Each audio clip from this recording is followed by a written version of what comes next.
Religiously Speaking with Saurabh.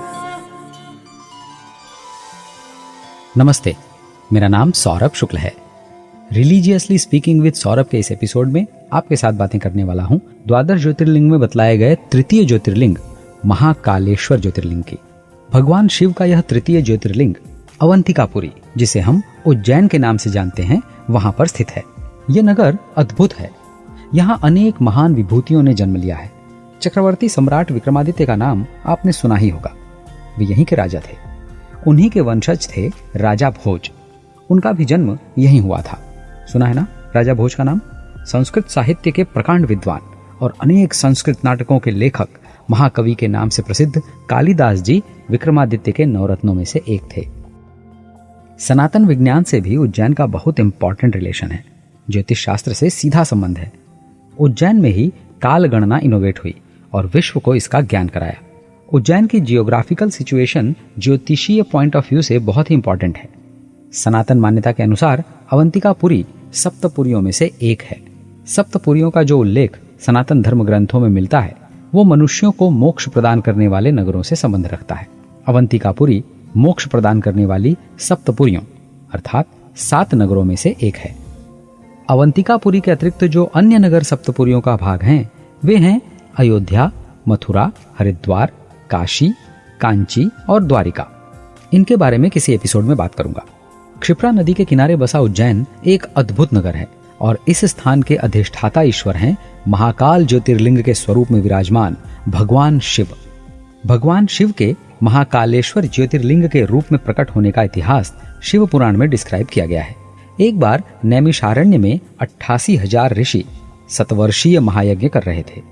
यज्ञ से विश्राम के समय सभी ने व्यास जी के परम प्रिय शिष्य सूत जी से महाकालेश्वर ज्योतिर्लिंग के प्राकट्य की कथा सुनाने का निवेदन किया। सूत जी ने कथा सुनाना प्रारंभ किया।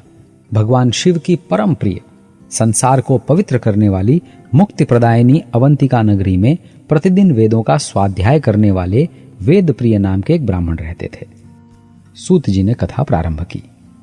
वेद प्रिय परम शिव भक्त थे।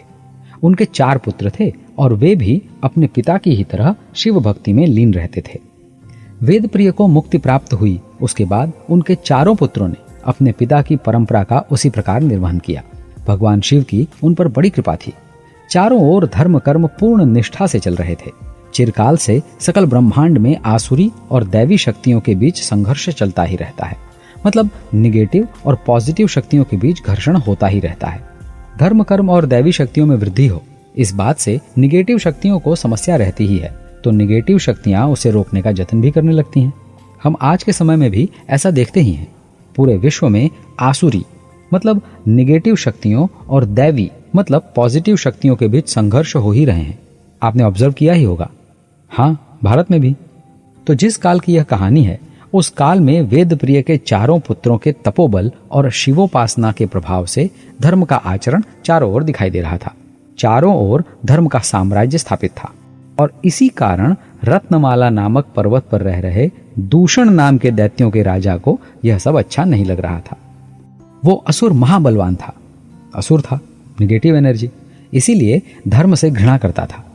कहीं भी धर्म कर्म न हो, धर्म की स्थापना न हो, इसी प्रयत्न में लगा रहता था।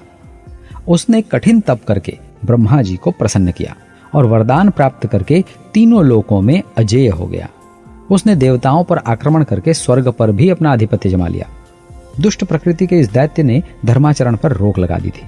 जो कोई भी धर्म कर्म करता उसे वो कष्ट देता था। जहां कहीं भी वेद शास्त्रों का श्रवण चिंतन होता, उस स्थान में, उस नगर में वो आग लगा देता। इस कारण सभी धर्म स्थानों, तीर्थ स्थलों पर धर्म कार्य बंद हो गए। लेकिन उसके अत्याचारों से अवंतिका नगरी बची हुई थी। उसे यह बात पता थी कि अवंतिका नगरी में धर्म कर्म निरंतर चलते रहते हैं। अवंतिका नगरी में धर्म कर्म बंद करने के उद्देश्य से उसने बहुत बड़ी सेना तैयार की और वहां के ब्राह्मणों का वध करने के लिए चढ़ाई कर दी। उज्जैन में पहुंचकर उसने अपने 4 सेनापतियों को बुलाया और कहा कि यहाँ के ब्राह्मण अत्यंत दुष्ट हैं, मेरे कहे पर ध्यान नहीं देते हैं, मेरी बातों की उपेक्षा करते हैं। यहाँ सभी वैदिक धर्म के अनुसार आचरण करते हैं, इसलिए मेरी तुम सभी को आज्ञा है कि उन सभी को कठोर दंड दो। हमने अनेक बलवान राजाओं को पराजित किया है, देवताओं को पराजित किया है, ये निर्बल ब्राह्मण हमारे लिए क्षण भर का काम है। इन सभी से कहो अगर जीवित रहना चाहते हैं तो शिव पूजा बंद कर दें। दूषण का आदेश पाकर सभी सेनापतियों ने अपनी अपनी सेना लेकर अवंतिका नगरी को चारों ओर से घेर लिया। वहां रहने वाले सभी भयभीत हो गए। नगरवासी शिव भक्ति में लीन ब्राह्मणों के पास गए और उन्हें नगर में हुए आक्रमण की सूचना दी। दूषण और उसकी सेना द्वारा अवंतिका नगरी के घेराव की पूरी जानकारी दी। दूषण की सेना ने नगर में प्रवेश करके अनेक नगरवासियों को मार दिया था। सभी नगरवासी मार्गदर्शन के लिए ब्राह्मणों के पास पहुंचे थे। परम शिव भक्त वेद प्रिय के चारों पुत्रों ने नगरवासियों का मनोबल बढ़ाते हुए कहा कि दूषण और उसकी सेना निस्संदेह अत्यंत बलशाली है।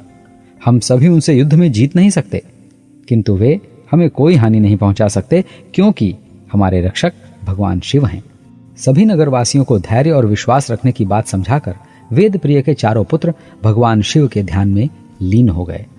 कुछ ही समय में दूषण अपनी सेना सहित वहां पहुंच गया और शिव जी के ध्यान में लीन ब्राह्मणों को देखकर उन्हें मारने का आदेश दे दिया।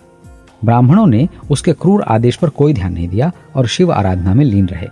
जैसे ही राक्षसों ने उन्हें मारने का प्रयत्न किया, उस स्थान पर एक गड्ढा उत्पन्न हुआ और उस गड्ढे में से विकट रूपधारी दुष्टों को मारने और सज्जनों को तारने वाले भगवान शिव प्रकट हो गए। भगवान शिव ने हुंकार मात्र से ही पूरी सेना समेत दूषण का वध कर दिया। दूषण की मृत्यु से देवलोक में हर्ष छा गया। सभी देवता वहां आकर पुष्प वर्षा करने लगे। वेद प्रिय के चारों पुत्रों ने अनेक स्तोत्रों से भगवान शिव की आराधना की। महाकाल रूपी भगवान शिव उन पर अत्यंत प्रसन्न हुए और वरदान मांगने को कहा। उन ब्राह्मणों ने भगवान से कहा, हे महाकाल, हे महादेव, आप हमें संसार सागर से मुक्ति प्रदान करें। आप संसार की रक्षा के लिए यहाँ निवास करें और अपने भक्तों को मुक्ति प्रदान करें। भगवान शिव लिंग स्वरूप में वहां स्थापित हो गए और महाकालेश्वर कहलाए। कली काल में भी उज्जैन ने अनेक धार्मिक आतंकवाद का सामना किया, अनेक धार्मिक आक्रमण सहे। इल्तुतमिश ने मंदिर को नष्ट किया। मुगल काल मंदिरों के विध्वंस का काल रहा है। मुगल इतिहास में भारतवर्ष में अनेक मंदिरों को तोड़ा गया। उज्जैन का महाकाल मंदिर भी इससे अछूता नहीं रहा था। धीरे धीरे परिस्थितियां बदली और मंदिर का पुनः जीर्णोद्धार हुआ और आज महाकालेश्वर का मंदिर अपने पूर्ण वैभव के साथ अवंतिका नगरी में शोभायमान है। रिलीजियसली स्पीकिंग, हमारे धर्म में बतलाई गई बातें अनेक प्रकार का ज्ञान और अनेक प्रकार की शिक्षाएं प्रदान करती हैं। ऐसे ही खाली बातें बातें ही थोड़ी ना है। अपने धर्म की बातों को रिलीजियसली फॉलो कीजिए। मेरा नाम सौरभ शुक्ल है। जय राम जी की। Religiously Speaking with Saurabh.